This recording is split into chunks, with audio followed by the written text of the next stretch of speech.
नमस्ते कमलेश जी। नमस्ते सेठी सर। स्वागत है आप दोनों का इंडियन बिजनेस टीवी पर। नमस्ते। नमस्ते मैडम। नमस्ते सेठी सर। तो सर आज हम इकोनॉमी, ग्रोइंग इकोनॉमी के बारे में बात करेंगे, हमारे भारत के बारे में। मार्केट के बारे में भी चर्चा करेंगे, लेकिन पहले हम सुनेंगे कॉर्पोरेट न्यूज। जी।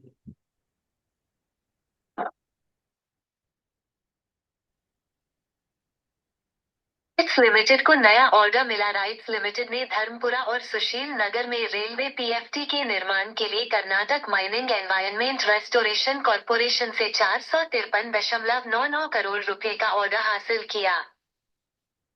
इंडस टावर्स का वित्तीय प्रदर्शन। इंडस टावर्स ने 4.66% योय वृद्धि के साथ 7,465.3 करोड़ रुपए का राजस्व और 2,223.5 करोड़ रुपए का कर के बाद लाभ दर्ज किया, जो वित्त वर्ष 2025 की दूसरी तिमाही के लिए 71.7% की वृद्धि दर्शाता है।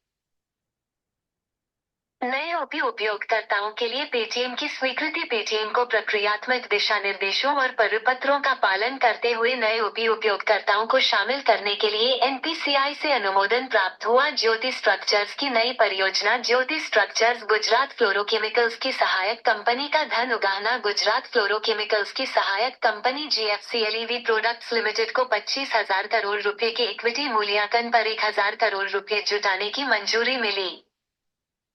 एसबीसी एक्सपोर्ट्स Q2 परिणाम। एसबीसी एक्सपोर्ट्स लिमिटेड ने Q2 फ्री 2025 के लिए 87.34% योई की वृद्धि के साथ 65.9 करोड़ रुपए के परिचालन राजस्व और 73.2% योई की वृद्धि के साथ 5.3 करोड़ रुपए का शुद्ध लाभ दर्ज किया। शॉपर स्टॉप Q2 परिणाम। शॉपर स्टॉप ने Q2 फ्री 2025 के लिए 22 करोड़ रुपए के शुद्ध घाटे के साथ 4% योई की वृद्धि के साथ 1,068 करोड़ रुपए की बिक्री दर्ज की।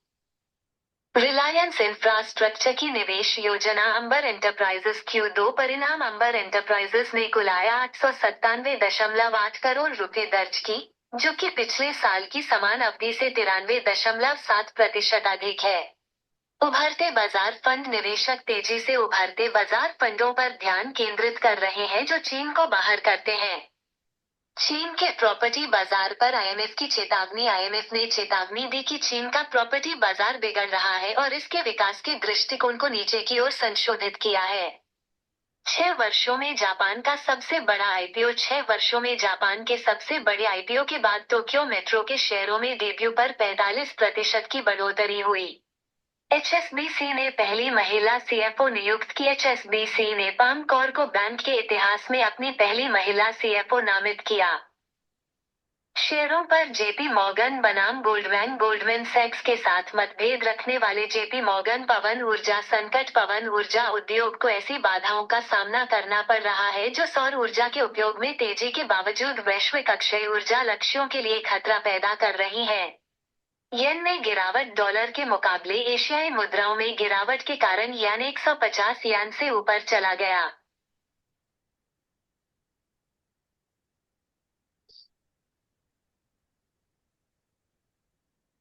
तो ये है आज के कॉर्पोरेट न्यूज। मार्केट के बारे में बात करते हैं। आज बाजार फिर से नीचे क्लोज हुआ है। लगातार कई दिनों से हम बाजार नीचे देख रहे हैं। सेंसेक्स 138.74 पॉइंट्स नीचे क्लोज हुआ है एट 80,081.98 पे।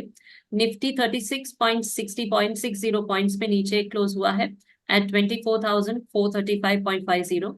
एक्टिव स्टॉक्स रहे HDFC bank, Reliance, M&M, Bajaj finance and ICICI bank. Top 5 gainers रहे Bajaj finance, Tech Mahindra, Bajaj auto, TCS and Tata consumer products. Top 5 losers रहे M&M, Sun Pharma, Power Grid Corp, NTPC and Shriram finance. Kamlesh ji नमस्ते। आप काफी follow करते हैं बाजार को, तो बताइए कि कई दिनों से हम नीचे देख रहे हैं, आज भी बाजार नीचे रहा, तो क्या कारण है कि बाजार हम नीचे देख रहे हैं? प्रिया जी, सबसे पहले अपने सारे दर्शकों को भी नमस्कार। और मार्केट आज आपने सही बताया, करीबन 140 पॉइंट सेंसेक्स नीचे रहा। लेकिन आज गिरावट जो है वो बहुत मामूली सी रही, ऐसा मैं कह सकता हूँ। पिछले कई दिनों से मार्केट जो नीचे आ रहा है, उसकी एक वजह डेटा को देखते हुए लग रहा है कि एफपीआई, फॉरेन पोर्टफोलियो इन्वेस्टर्स जो है वो बड़ी मात्रा में मार्केट में सेल कर रहे हैं। तो ये एक कारण है कि जिसकी वजह से एक ये सेलिंग प्रेशर बना हुआ है। और ये होना स्वाभाविक है, क्योंकि किसी भी इंस्टीट्यूशंसों का जब मार्केट में एग्रेसिव बाइंग होती है तब मार्केट थोड़ा वन साइड 4 5 6 ट्रेडिंग सेशन ऊपर चलता है। कभी उस तरह से अग्रेसिव सेलिंग जब आती है तो मार्केट का स्वाभाविक रूप से नीचे आना, 5 7 पॉइंट 10 पॉइंट नीचे आ जाना, वो भी मैं तो मार्केट के लिए क्योंकि इसमें क्या है प्रिया जी, कोई ऐसा नेगेटिव न्यूज की वजह से ये बेच नहीं रहे। Profit taking is the normal part of the business है ये। तो मैं ये एफपीआई का ये सेलिंग एक प्रॉफिट टेकिंग मानता हूँ, और इसके लिए मार्केट नीचे है। लेकिन आने वाले दिनों में एफपीआई फिर से मार्केट में आएंगे और हमको फिर से सेंसेक्स 85,000 प्लस होते हुए दिखेगा। जी सर, आप लगातार इन्वेस्ट भी करते हैं, मार्केट को फॉलो भी करते हैं, तो और हम देख रहे हैं कि हमारी इकोनॉमी भी काफी ग्रोइंग है। तो ऐसे में आप मार्केट में क्या अपॉर्चुनिटीज देख रहे हैं? जी प्रिया जी, देखिए, हम ये विषय के ऊपर बात करेंगे कि पिछले लगातार मैं तो कहूँगा वैसे 10 साल से, लेकिन पिछले 5 साल से इकोनॉमी में काफी सुधार और बदलाव आया है। और इंडियन इकोनॉमी ग्रो कर रही है, ये अभी एक ग्लोबल लेवल पे ये डिस्कस हो रहा है, और दुनिया के अनेक डेवलप कंट्री ने भी इस बात को माना है, स्वीकारा है। ये बात को थोड़ा हम सब्सटेंशिएट करेंगे कुछ डेटा के लिए। डेटा मैं आपके साथ दे रहा हूँ। देखिए, आज पूरी दुनिया में अगर किसी भी देश की जीडीपी जिसका प्रोजेक्शन 7% का हो, वैसा मेरे ख्याल से एकमात्र कोई देश है तो वो हमारा देश भारत है। क्योंकि इस वर्ष के लिए जीडीपी के जो एक्सपेक्टेड आंकड़े मेरे पास है, ये मैं आपके साथ शेयर करता हूँ। चाइना की इकोनॉमी एट 4.9% एक्सपेक्टेड है। जापान की 0.5% है। दुनिया की एक हम आर्थिक महासत्ता कहते हैं यूनाइटेड स्टेट्स ऑफ अमेरिका, उसका 2.8% है। दूसरी महासत्ता रशिया है जिसे कहते हैं, वो 3.6% है।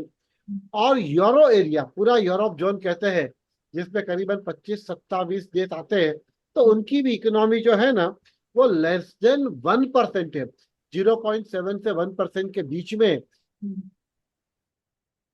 यूरोपियन कंट्रीज की इकोनॉमी ग्रो करेगी। तो यह दुनिया के सारे देशों की इकोनॉमी और ओवरऑल ग्लोबल इकोनॉमी जो आईएमएफ का डेटा है, वो करीबन मेरे ख्याल से 3.2% है। और India is also one of the emerging market, हम कह सकते हैं, ग्रोइंग इकोनॉमी कहते हैं। तो एमर्जिंग मार्केट के भी डेटा मेरे पास आए हैं, उसके अंदर भी ये माना जा रहा है कि इस बार एमर्जिंग मार्केट की इकोनॉमी भी 4.2% के आसपास रहेगी। यानी ये डेटा सब्सटेंशिएट ये कर रहा है कि पूरे विश्व में जिस प्रकार के अपने अपने देशों की जीडीपी का जो आंक दिया आंकड़ा हमारे सामने आ रहा है, उसके सामने भारत जैसा इतना बड़ा विशाल देश, जिसकी जनसंख्या करीबन 145 करोड़ है, जो आज विश्व की 5वीं सबसे बड़ी अर्थव्यवस्था बन चुकी है।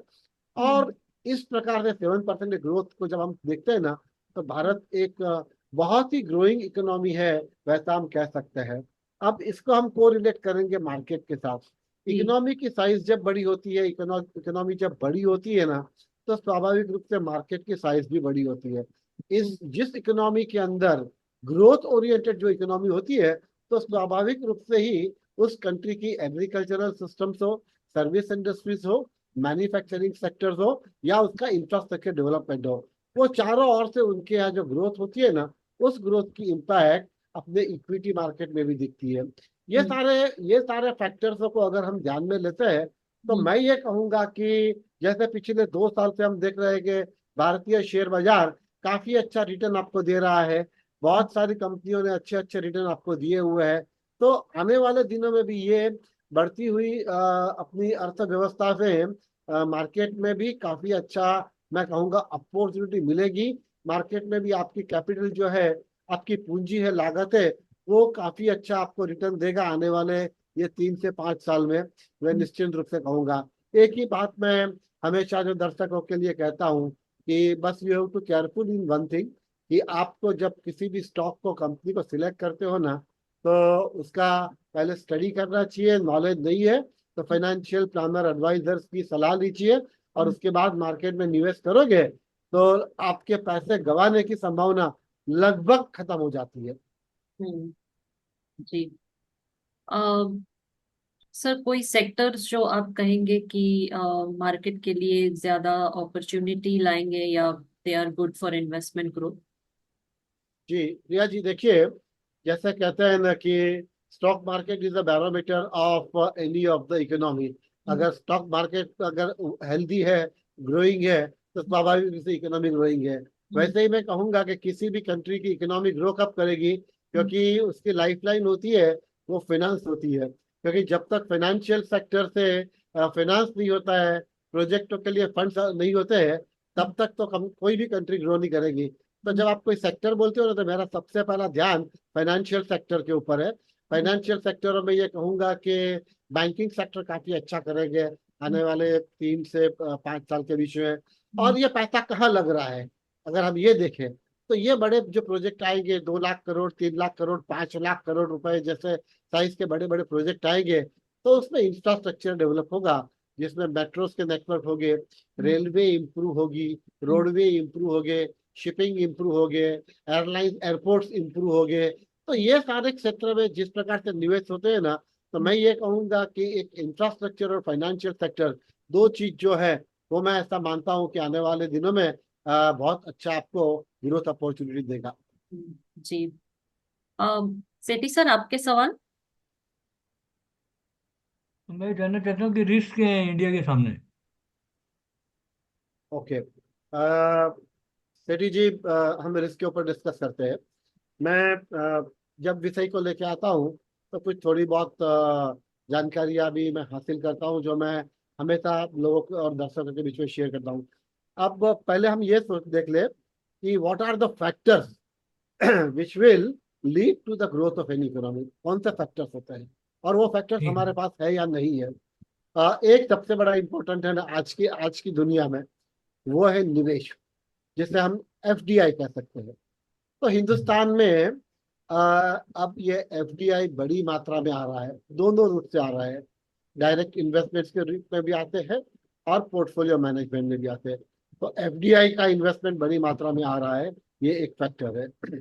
Number 2, interest rates. किसी भी इकोनॉमी के इंटरेस्ट रेट अगर बहुत ही हाई होगा ना, तो वो इकोनॉमी ग्रो नहीं कर सकती और वो ग्रोथ सस्टेन नहीं कर पाएगी। तो अपने यहाँ इंटरेस्ट रेट भी जो है ना, वो ये मैं कहूँगा मॉडरेट इंटरेस्ट रेट है, कि जिसके कारण कोई ग्रोथ के ऊपर, इकोनॉमी के ग्रोथ के ऊपर उसकी नेगेटिव इम्पैक्ट नहीं है। ये बात। तीसरी बात, डोमेस्टिक क्रेडिट। क्या इंडस्ट्रीज को ग्रो करने के लिए पर्याप्त मात्रा में क्रेडिट की अपॉर्चुनिटी मिलती है कि नहीं मिलती है। तो हमारे बैंकिंग सेक्टर से एनबीएफसी ले लीजिए, इनफैक्ट कई फॉरेन डायरेक्ट इन्वेस्टमेंट्स के रूट से भी कंपनियों को क्रेडिट्स और फंड्स मिल जाता है। तो किसी भी बड़े बड़े कॉरपोरेट्स को अपने बड़े प्रोजेक्टों के लिए फंड की जब आवश्यकता होती है, तो उसको भी पर्याप्त मात्रा में उनको मिल जाता है। ये एक तीसरे महत्व की बात। और चौथी बात, जो जिसे हम कहते हैं ह्यूमन कैपिटल। यूरोपियन देशों में, बाकी कई देशों में क्या है, शॉर्टेज ऑफ ह्यूमन कैपिटल्स की है। ह्यूमन रिसोर्सेज कम होने की वजह से ऑटोमेशन, मशीन्स का उसका उपयोग ज्यादा होता है। हमारे देश में बड़ी मात्रा में जनसंख्या है। अगर इस बड़े जनसंख्या को, युवकों को, हमारे यहाँ आज भी करीबन 65% जनसंख्या जो है, वो 35 साल के नीचे की उम्र की लोग की है। यानी एक भारत, एक युवा भारत हम कह सकते हैं। अगर वैसे वे ये युवाओं को प्रशिक्षण दी जाए, ट्रेनिंग दी जाए, जिसे हम स्किल डेवलपमेंट कहते हैं, तो ह्यूमन ह्यूमन रिसोर्सेज जो है, वो हमारे पास पर्याप्त मात्रा में है। और एक जो हम आजकल जिसका वर्ड यूज करते हैं, फिजिकल कैपिटल। फिजिकल कैपिटल का मीनिंग वही है कि किसी भी बिजनेस को, इंडस्ट्रीज को चलाने के लिए जो एक स्ट्रक्चर चाहिए, वो स्ट्रक्चर इस कंट्री में है कि नहीं। यानी पावर पर्याप्त मात्रा में है, पानी पर्याप्त मात्रा में है, मशीनरी टूल्स है कि नहीं है, इंफ्रास्ट्रक्चर अच्छा है कि नहीं। तो ये सारे चीज जो फैक्टर्स होता है ना, वो किसी भी इकोनॉमी को ग्रो करने के लिए बहुत आवश्यक है। और मैं कहूंगा कि सौभाग्य से हमारे देश में ये सारे जो फैक्टर्स है वो एक पर्याप्त मात्रा में हमारे पास उपलब्ध है। अब आपने कहा कि इसके सामने रिस्क क्या है कि हम ग्रो नहीं करें। एक रिस्क जो मैं आगे भी अपने दो चार डिबेट में बता चुका हूं कि किसी भी अर्थव्यवस्था को, इकोनॉमी को डेवलप होने के लिए, ग्रो होने के लिए एक स्टेबल और मैं ये कहूंगा स्ट्रॉन्ग स्टेबल गवर्नेंस मॉडल होनी चाहिए, स्ट्रॉन्ग गवर्नमेंट होनी चाहिए, स्टेबल गवर्नमेंट होनी चाहिए। राजनीतिक व्यवस्था, पॉलिटिकल सिस्टम अगर आपकी स्ट्रॉन्ग है तो इकोनॉमी ग्रो करेगी।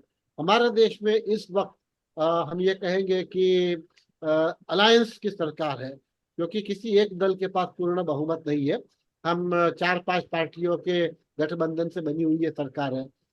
मैं ये उम्मीद करता हूँ कि आने वाले 5 सालों में ये गठबंधन से कोई आपसी टकराव न हो, या जिसके कारण राजनीतिक अनिश्चितता निर्माण हो, वैसी परिस्थितियां न आवे। लेकिन ये एक रिस्क हमारे सामने है, क्योंकि जैसे ही सरकार का पतन होता है तो सरकार की जितनी योजनाएं होती है वो सारे डिरेल हो जाती है। और समझो ऐसा हुआ कि उसके बाद नए चुनाव आते हैं, नए चुनावों में अगर सरकारें बदलती है तो वापस पॉलिसियां बदलेगी, वापस सारे प्रोजेक्ट्स बदलेंगे। तो उस स्थिति में क्या होता है, कंट्री की इकोनॉमी वो डिरेल होती है। तो ये एक पॉलिटिकल स्टेबिलिटी रीजन जो है वो मैंने आपके सामने रखा। दूसरी बात कि जिस प्रकार से विश्व में आज स्लो डाउन बना हुआ है, आज जैसे हमने दुनिया के अनेक देशों के आने वाले ये साल के अंदर जीडीपी क्या रेट से ग्रो करेगी वो हमने डिस्कस किया। अगर ये स्लो डाउन ज्यादा होता है, और दूसरा एक अलग फैक्टर जो हम पिछले 2-3 साल से देख रहे हैं, रसिया और यूक्रेन का वॉर, उसके बाद अब ये इजराइल और हमास, हमास के साथ अब लेबनान हुआ है, ईरान हुआ है। तो ये सारी स्थिति जो है ना, जियो पॉलिटिकल टेंशन वाली, वो अगर एस्केलेट होती है तो हमारे लिए एक बड़ा खतरा बन सकती है। ये हमारे लिए एक बड़ी चैलेंज होगी, क्योंकि वैश्विक जियो पॉलिटिकल सिचुएशंस जब टेंस होती है तो सारे सारे देशों की अर्थव्यवस्था के ऊपर उसकी इम्पैक्ट होती है। विशेष करके जो इकोनॉमिक ग्रो कर रही है उसके ऊपर ज्यादा होता है। ये 2-3 कारण है जिससे मैं ये मानता हूं कि हमारे लिए एक बड़ा रिस्क है। मैं जानना चाहता था आपसे कि जो ये रिफॉर्म लाए जाते हैं, इकोनॉमिक डेवलपमेंट हमें चाहिए, तो उसके लिए इकोनॉमिक रिफॉर्म होने चाहिए। तो रिफॉर्म का क्या प्रोसेस है? रिफॉर्म क्या रूल्स एंड रेगुलेशन बनाने हैं, योजना बनानी है, उसको रिफॉर्म बोलेंगे, या उसकी कोई परमिशन लेनी है आईएमएफ से या अपने इंडिया से? क्योंकि इकोनॉमिक रिफॉर्म बहुत चले, पहले 10 साल तो इकोनॉमिक रिफॉर्म ही चलते रहे, बाद में जाके भी ग्रोथ और जीडीपी की बात हुई है। तो रिफॉर्म का एक्चुअली क्या रोल है, कैसे इसको समझें? कहाँ रिफॉर्म्स अभी होने बाकी हैं?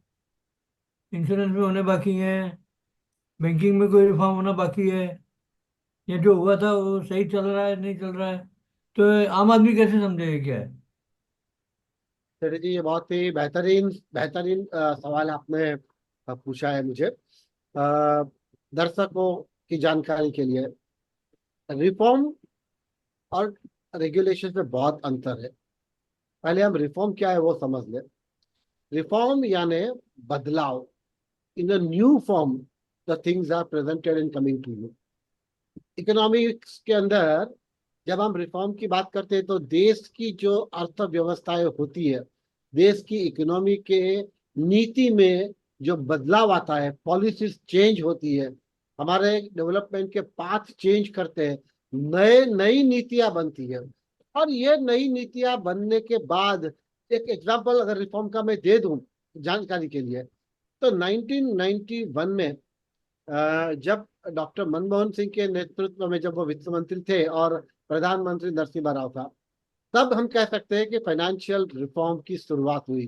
क्योंकि हम इतने वर्षों तक समाजवादी मिक्स्ड इकोनॉमी वाली अर्थव्यवस्था में विश्वास रखते थे, देश 30-40 साल उसी सिस्टम में चल रहा था। लेकिन 1991 में जब हमारे इकोनॉमिक की क्राइसिस चालू हुई, तब डॉक्टर मनमोहन सिंह ने इंडियन इकोनॉमी के गेट विदेशी निवेशकों के लिए खुले किए। तो ये इसे हम कहेंगे रिफॉर्म, कि भारत सरकार ने अपनी पॉलिसियां बदली, विदेशों के लिए अपने देश की मार्केटें इकोनॉमी खोली, विदेश का निवेश को हम निमंत्रित किया, विदेशों से पूंजी आने लगी। अब हम ये नहीं कहते कि हमारी विकास हम खुद ही करेंगे, इंटरनल लोन बोरो कर लेंगे, आईएमएफ से लोन ले लेंगे, वर्ल्ड बैंक से लोन लेके हम करेंगे, नहीं। इकोनॉमिक के बदलाव यानी पूरी नई इकोनॉमिक पॉलिसी इस frame, that is called the reform. और ये रिफॉर्म किस तरह से, ये नई पॉलिसियां किस तरह से चलेगी, उसको गवर्न करने के लिए रूल्स एंड रेगुलेशंस बनते हैं कि ये एफआईआई की समझो कि इन्वेस्टमेंट आएगी तो ये किस तरह से आएगी, उसके लिए रिस्ट्रिक्शंस क्या होंगे, उसके लिए कितना फंड अलाउ करेंगे, किसी कॉर्पोरेट के अंदर एक एफआईआई कितना इन्वेस्ट कर सकती है। मान लीजिए कि रिस्ट्रिक्शन लिमिट हमने रखी कि कोई एक कॉर्पोरेट एक एफआईआई एक कंपनी में 5% तक निवेश कर सकती है, तो कलेक्टिवली जितनी सारी एफपीआई एफआईआई होगी उसके लिए लिमिट 10% की रखेंगे। वो गवर्नमेंट सिक्योरिटी में इन्वेस्ट कर पाएंगे कि नहीं कर पाएंगे, कर पाएंगे तो कितना कर पाएंगे। तो इस प्रकार के सारे रेगुलेशन उसके बाद बनते हैं। लेकिन रिफॉर्म का मतलब यही होता है कि देश अपनी नीतियों में बदलाव ला रहे हैं।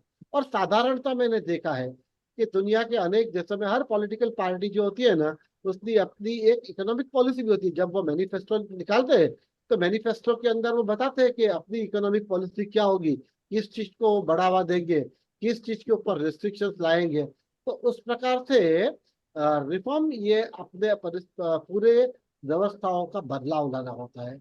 रिफॉर्म्स के वजह से अभी देखिए आज वो रिफॉर्म की बात करते करते 91 की ये बात थी, हम 2024 में है, तो करीबन उस बात को भी करीबन 33 से 32-33 साल हो गए। ये 32-33 साल में आप देखिए भारत के अंदर कितने सारे फंड्स आए, कितने निवेश आए, कितने कंपनियों को ग्रो करने का अपॉर्चुनिटी मिले, एफडीआई में कितनी बड़ी मात्रा में फंड आए। एक जमाने में एफडीआई में हमारे यहाँ 3 से 4 बिलियन डॉलर तक का फंड आता था, वो आज 20 से 25 बिलियन डॉलर तक का फंड आने लगा है। तो ये रिफॉर्म की प्रक्रिया, ये नई सरकार जो आई है, नई सरकार एक ही चीज कर रही है, एक जिसे हम कहते हैं कि कंसोलिडेशन की पॉलिसी। कंसोलिडेशन की पॉलिसी में क्या है, हमने ये देखा सबसे पहले बैंकिंग सेक्टर में कि भारत सरकार ने कहा कि जो पब्लिक सेक्टर बैंक है उसकी साइज एक तो एक बड़ी हो जाए, दूसरा लॉस मेकिंग बैंक जो है वो प्रॉफिट टेकिंग में आती है, उसको बेटर मैनेजमेंट में ला सकते हैं। तो ये जो 28 जितनी पब्लिक सेक्टर बैंक थी, अभी कुछ 11 जितनी है, लेकिन आने वाले दिनों में मैं मानता हूँ ये 5 से 6 बैंक रह जाएगी, but that will be huge in size. तो ये consolidation, merger and consolidation process government ने चालू की है, ये एक बदलाव मैं देख रहा हूँ। दूसरा आप पीएसयू को देख लीजिए, भारत सरकार के जितने भी उपक्रम थे, आप कोई भी फील्ड ले लीजिए, पावर सेक्टर के लीजिए, ऑयल सेक्टर के ले लीजिए, माइनिंग में ले लीजिए, तो अब तक ये होता था कि अनेक पीएसयू अपने बड़े लॉसेस में चल रहे थे, बड़े मात्रा में लॉसेस कर रहे थे। सरकार ने पीएसयू के अंदर भी मैनेजमेंट के अंदर चेंजेस, पॉलिसीज के अंदर चेंजेस, और दे स्टार्टेड टेकिंग इनिशिएटिव कि ये पीएसयू भी प्रॉफिट मेकिंग बनने चाहिए, उनके ऊपर भी टारगेट से आने लगे। उनकी कोई कमियां होगी तो कमियां दूर करने के लिए सरकार रेगुलेशंस बना रही है। तो उस प्रकार से क्या हो रहा है कि सरकार की नीति ये होनी चाहिए कि उद्योगों को बढ़ावा मिले, उद्योगों के अंदर मिनिमम गवर्नमेंट होनी चाहिए, और लोगों को प्रोत्साहित करने की, जैसे हम कहते हैं ना कि एसएमई सेगमेंट में लोगों को प्रोत्साहित करनी चाहिए। आप स्टार्टअप के लिए देखिए आपको फंड मिल जाती है, कुछ टैक्सेशन में अंदर आप बेनिफिट और रिबेट्स देते हो। तो उस प्रकार की जब पॉलिसियां बनती है ना, तो मैं ये कहूंगा कि इकोनॉमी को ग्रो होने के लिए एक अच्छा सपोर्ट मिलता है। और फाइनेंशियल सेक्टर में जैसे आपने कहा कि इंश्योरेंस सेक्टर में भी, इंश्योरेंस सेक्टर्स में भी अभी तक काफी अच्छे प्लेयर आए हुए हैं। इंश्योरेंस सेक्टर के अंदर एक बदलाव मैं कहूंगा कि बहुत अनेक अलग सेक्शन से ये मांग उठी है कि विशेष करके जनरल इंश्योरेंस में मेडिक्लेम वगैरह है, जिसके ऊपर आज भी 18% जीएसटी लगता है। तो सरकारों को अनेक अनेक मंच से ये रिक्वेस्ट गई है कि कम से कम ये जो हेल्थ केयर का एरिया है उसमें जीएसटी कम करे, तो ज्यादा लोग उसमें जुड़ेंगे। और कम से कम जो सीनियर सिटीजन्स है कि जिनकी इनकम आप या तो सिर्फ पेंशन की है या फिर वो अपने बच्चों के ऊपर डिपेंडेंट है, तो उनके ऊपर ये बर्डन होता है। तो वैसे छोटे मोटे बदलाव आते रहेंगे, लेकिन रिफॉर्म्स जो है इज रियली फॉर गुड और बैड, ये आपको आने वाले समय के बाद ही समझता है कि ये बदलाव से क्या बेनिफिट हुआ। तो मेरे 2-3 सवाल और हैं। एक सवाल छोटा जी सा ही सर। है, वो इंफ्रास्ट्रक्चर का जो शॉर्टफॉल पड़ता है तो कैसे पूरा करते हैं? जैसे एक केस तो मेरे को मालूम है जिसमें मोदी जी जापान में गए और वहां से बुलेट ट्रेन का सारा सेंक्शन करा के लाए, कि पूरी ट्रेन उन्होंने फाइनेंस कर दी। 3 लाख करोड़, 4 लाख करोड़, जो इतना बड़ा अमाउंट था, वो एक झटके में जो आराम से ले लिया। तो ऐसे और इंफ्रास्ट्रक्चर में ऐसी और कौन सी बड़े बड़े काम हुए हैं उसके बारे में कुछ बताएं, ताकि लोगों को मालूम नहीं है, होती है लेकिन ध्यान नहीं जाता है। और दूसरा नहीं चीज़ है टेक्नोलॉजी का, कि टेक्नोलॉजी हम किससे खरीद रहे हैं, सही टेक्नोलॉजी खरीद रहे हैं, खराब खरीद रहे हैं, हम टेक्नोलॉजी के उतने सेवी हैं क्या? अपने कोई कुछ तो नहीं बेच के जा रहा है, 10 साल पुरानी टेक्नोलॉजी बेच के हमें उल्लू बना के तो नहीं जा रहा है। तो ये चीज़ें ग्रोथ से बहुत क्लोजली जुड़ी हुई हैं। सतीश जी, इंफ्रास्ट्रक्चर के लिए आपने जो एग्जांपल दिया ना, मैं ऐसा सोचता हूँ इस विषय के ऊपर कि भारत एक डेमोक्रेटिक कंट्री है, लोकतंत्र है यहाँ पे। What is the difference between China and India? China में एफडीआई बहुत आती थी पहले भी, अभी भी आ रही है, लेकिन पहले तो बहुत ही आती थी। क्योंकि कुछ ग्लोबल इन्वेस्टर ये सोचते हैं कि चाइना के अंदर फंड्स डालने के बाद गवर्नमेंट कम्युनिज्म में कोई अपोज कर ही नहीं सकता, तो प्रोजेक्ट तो टाइम पे पूरा हो जाएगा। India being a democratic country है, तो जिसमें कई लोगों के अपने इंटरेस्ट होते हैं, उनको हानि पहुंचती है। तो जैसे देखिए, आपने कहा कि ये बुलेट ट्रेन की बात हुई।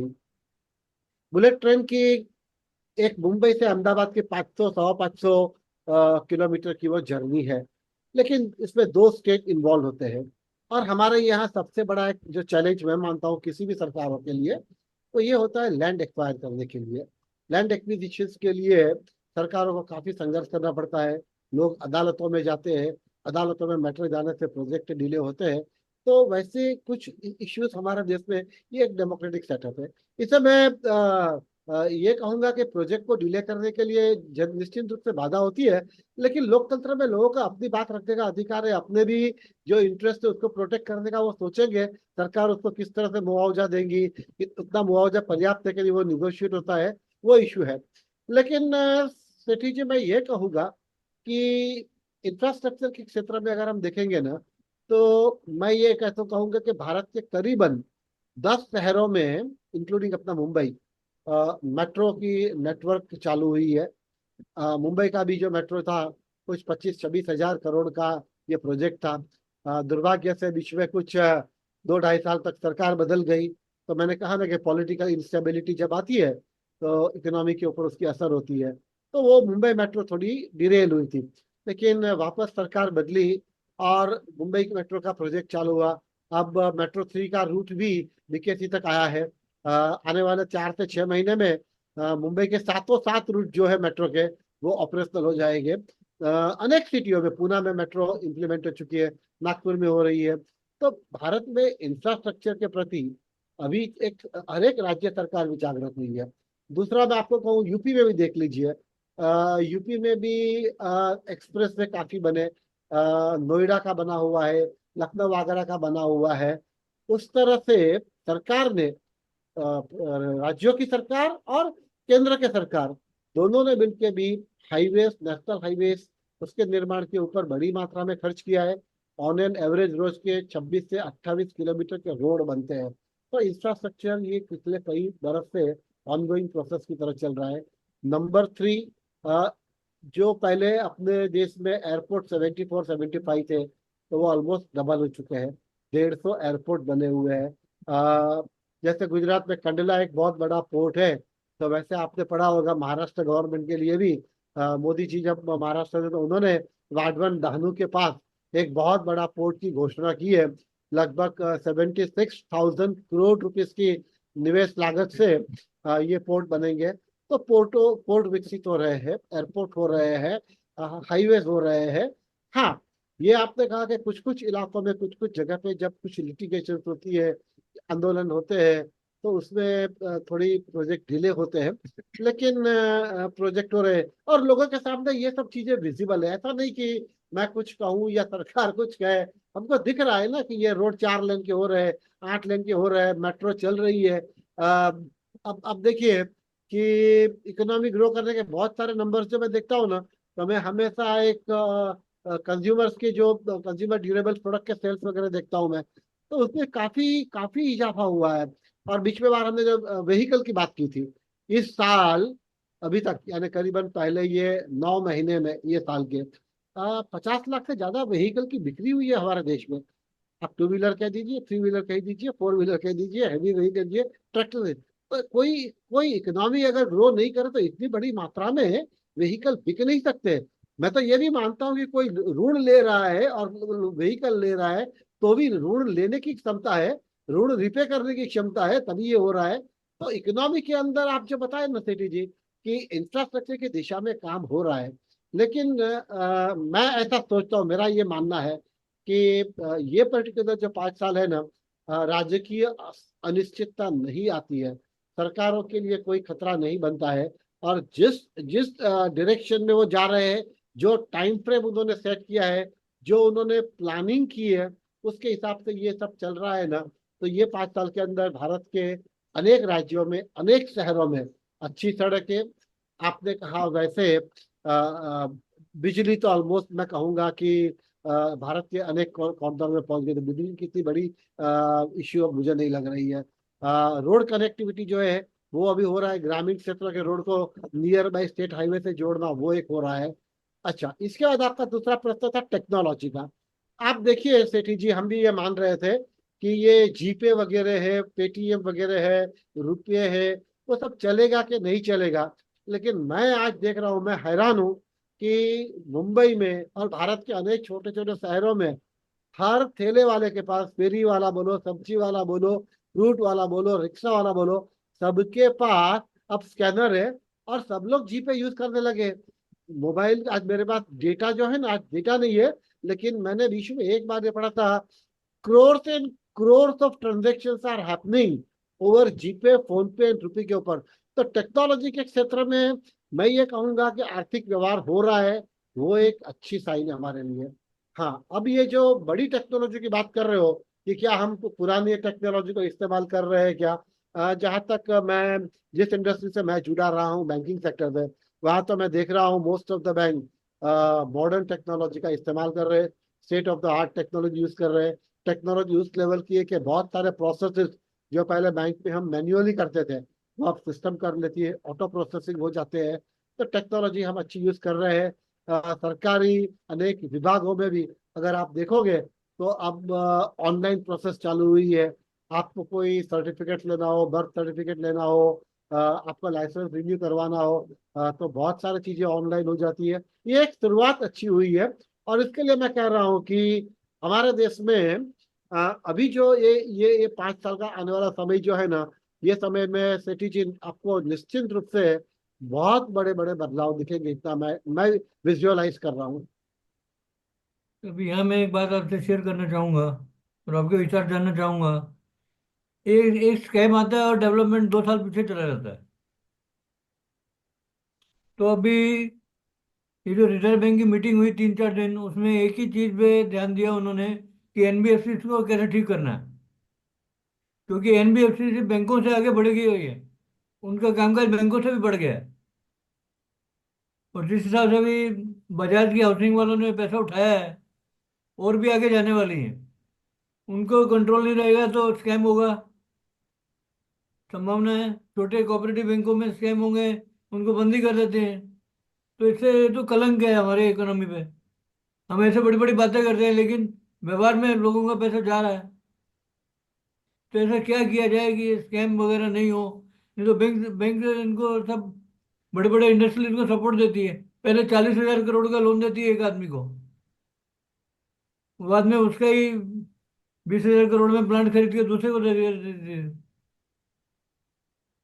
तो ये सब क्या है, जब तक नॉर्म सही तरह प्रैक्टिकल और थ्योरी में बराबर नहीं होगा, तो ऐसी संभावनाएं बनी रहेंगी कि दिक्कत आए आगे। आपको क्या विचार है आपके?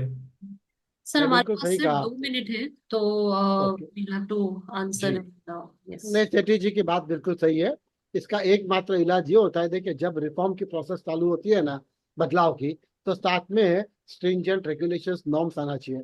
1991 में डॉक्टर मनमोहन सिंह ने जब इकोनॉमी ओपन अप की, तो 92 में हमने हर्षद मेहता का स्कैम देखा। क्या होता है, कुछ ऐसे समाज में तत्व होते हैं जो बदलाव के अंदर छोटे मोटे लूप होल्स रह जाते हैं, कुछ ग्रे एरिया रह जाते हैं, जिसमें जब तक रेगुलेशन बने लोग उसका फायदा उठा लेते हैं। और वैसा ही फायदा हुआ, वो हर्षद मेहता के स्कैम में हुआ। अच्छा रेगुलेशन साथ में रखना पड़ेगा, तो मैं ये मानता हूं कि रिफॉर्म में कोई नया स्कैम नहीं आए। जी। ये आपने अच्छा बताया, और हम चाहेंगे कि रेगुलरली इन बातों पर हम चर्चा करते रहें। बिल्कुल बिल्कुल। जी। प्रिया जी।